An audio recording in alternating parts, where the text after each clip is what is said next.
باللہ من الشیطان الرجیم بسم اللہ الرحمن الرحیم۔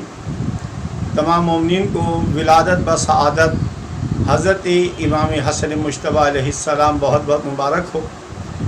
جیسا کہ آپ کے علم میں ہے کہ سن 2 ہجری میں جناب فاطمہ سلام اللہ علیہ کی شادی حضرت مولا علی بن ابی طالب سے ہوئی، اور اللہ نے 3 ہجری کو 15 رمضان 3 ہجری کو اللہ نے یہ عظیم ترین تحفہ مولا علی علیہ السلام کو دیا۔ اور آپ جانتے ہیں کہ ام الفضل نقل کرتی ہیں کہ میں نے رات کو خواب دیکھا کہ رسول اکرم کے جسم کا ایک اعضا میری گود میں آ گیا ہے، میری آغوش میں آ گیا ہے۔ میں بیدار ہوئی اور میں نے یہ خواب اللہ کے رسول کو بیان کیا، تو اللہ کے رسول نے جس کا خلاصہ یہ مجھے بیان کیا کہ ام الفضل اس کی تعبیر یہ ہے کہ اللہ ان قریب فاطمہ کو ایک بیٹا دے گا کہ جس کی پرورش جس کی تربیت تم کرو گی۔ اور پھر تاریخ کہتی وہ وقت آ گیا کہ اللہ نے عظیم ترین تحفہ امام حسن کی شکل میں مولا علی کو دیا، اور جب امام حسن کی ولادت بسعادت ہوئی، تاریخ یہ کہتی ہے کہ نام رکھنے کے اوپر باری ہے کہ کون نام رکھا جائے، کون نام رکھے گا۔ مولا علی نے جناب فاطمہ سے کہا بیٹی فاطمہ اس کا کیا نام رکھا ہے؟ جناب فاطمہ کہتی بابا میں مولا علی سے سبقت کیسے رکھتی ہوں، نام رکھنے میں کیسے رکھ سکتی ہوں؟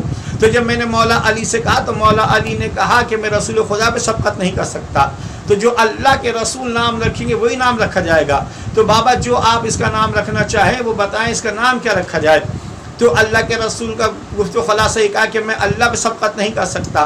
جبرائیل امین علیہ السلام کیا سلام کرنے کے بعد کہا کیونکہ علی کی نسبت آپ سے ویسے ہی ہے کہ جیسے موسیٰ کی ہارون سے تھی، تو ہارون کے 2 بچے جس کا نام شبر و شبیر تھا، انہی کے بچوں کے نام کا جس کا شبر ہے اس کا نام پر حسن نام رکھ دیا جائے۔ تو عزیزان محترم جی اس طرح سے امام حسن کا نام حسن رکھا۔ پہلے صفت کے طور پہ لفظ حسن استعمال ہوا جاتا تھا، لیکن نام کے طور پہ کبھی استعمال نہیں ہوا۔ پہلی دفعہ نام کے طور پہ جو حسن استعمال ہوا ہے وہ امام حسن کا نام ہوا ہے۔ اور عجیب بات یہ جانے محترم دیکھیں، ہر کہنے والے کی بات کا اثر ہوا کرتا ہے۔ ایک ان پڑھ انسان اگر کسی کو پڑھا لکھا کہے گا تو ایک الگ بات ہوگی، ایک تھوڑا پڑھا لکھا کہے گا یہ پڑھا لکھا ہے تو تھوڑی اور بات کی اہمیت ہوگی، اور زیادہ پڑھا لکھا کہے گا تو پھر اور بات بڑھ جائے گی۔ اگر کوئی عالم کہے گا تو اور بات بڑھ جائے گی، کوئی صبغت اللہ کہے گا تو بات اور بڑھ جائے گی، کوئی حجت اللہ کہے گا تو اور بات بڑھ جائے گی۔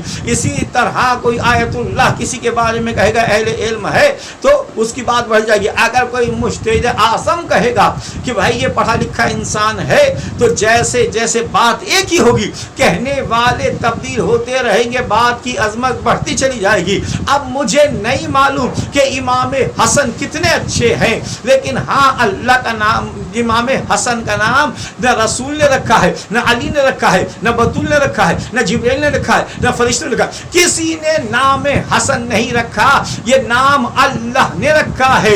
تو جس کے معنی ہی اچھے کے ہیں، یہ کتنا اچھا تھا یہ تو بس اللہ ہی بتا سکتا ہے کہ جسے اللہ حسن کہے وہ کتنا حسن ہوگا۔ تو عزیزان محترم اللہ نے نام حسن رکھا، اور یہ اتنی عظمت ہے میرے مولا کی کہ کتاب کے واقعات کے اندر ملتا ہے، الدمۃ السابقہ کے اندر ملتا ہے کہ امام حسن مجتبیٰ کی عظمت یہ ہے کہ ایک سائل کو دیکھا جو اللہ کی بارگاہ میں ہاتھوں کو بلند کر کے کہہ رہا پروردگار مجھے 10,000 درہم چاہیے، وہ 10,000 درہم کا اللہ کی بارگاہ میں تقاضا کرتا ہے۔ ادھر میرے مولا نے دیکھا یہ 10,000 مانگ رہا ہے، اپنے گھر گئے 10,000 کی درہم کی تھیلی لی اور لے کر اس کے پاس آ گئے، یہ بتانے کے لیے سنو تم مانگ اللہ سے رہے ہو، اللہ جن ہاتھوں سے دیتا ہے ہم وہ آل محمد کا گھرانہ ہے۔ تو عزیزان محترم امام نے اسے دے دیے 10,000 درہم۔ اور پھر ایک اور واقعہ ملتا ہے امام کے لیے، امام کی سخاوت کا، کہ امام حسن کہ گھر پہ دق الباب ہوا، ایک سائل آیا، پوچھا کیا حاجت ہے؟ کہا آپ کے پاس حاجت لے کر آیا ہوں۔ حضرت محترم عجیب بات یہ ہے، امام نے اپنے غلام سے کہا کہ فقط آج کے دن کے کھانے کا بندوبست کی جو رقم ہے وہ رہن دی جائے، باقی ساری کی ساری اس سائل کو دے دی جائے۔ اور پھر سائل سے کہتے جاؤ ایک مزدور کو لے کر آؤ۔